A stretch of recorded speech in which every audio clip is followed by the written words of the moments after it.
So, now it's July first week sa new company ko rin. So, I work yan,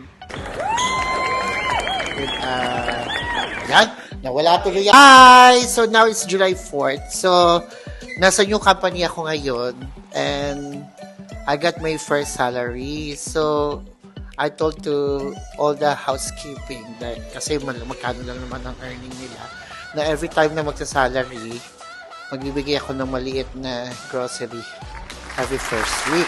So, this is what I bought for them. They are, dalawa kasi yung sales staff.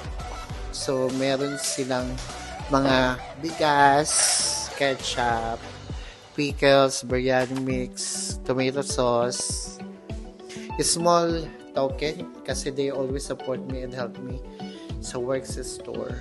So, that's it. So, every first week, magmimili ako ng something for them. To help them. To give small token. Kasi they're earning like less than 1,000 every month. So, imagine mo, free house nga, free transportation, pero syempre papadula sila sa family and everything. So ito, maliit na bagay pero malaki na para sa kanila. Update ko kayo kung kanino ko ibibigay. How are you? But there's no phone camera.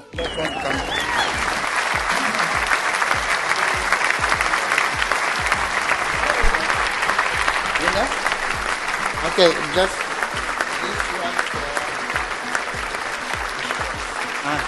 so every month I give you.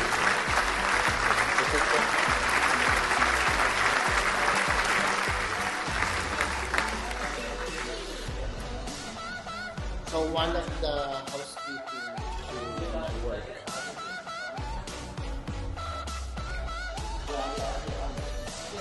Agi.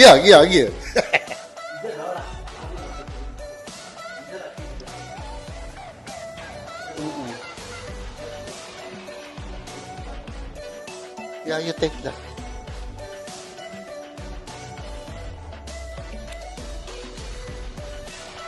So, share the blessing to everyone.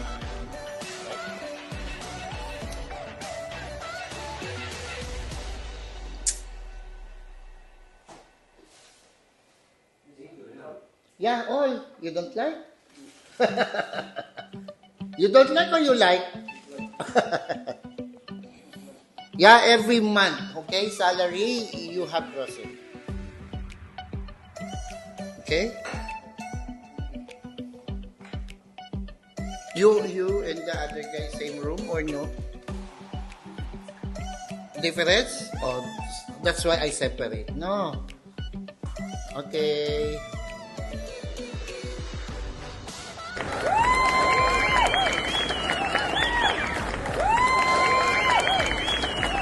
Ay, kuya, so, come. This is gift for me. So, every first week, I'll give you grocery. New grocery. So, all of this is gift for you, okay? So, I give the other one to your friend. Now, this is yours, okay? Okay, here. So, that's yours, ha? So, this is biryani mix. So, you just boil the rice, no? Ketchup, pickles, mix. Oh, papadam. I know papadam, no? Tomato paste, milk, and rice. Ha? Very, very happy. Okay, thank you. Thank you so much for giving us. Let's put in the box.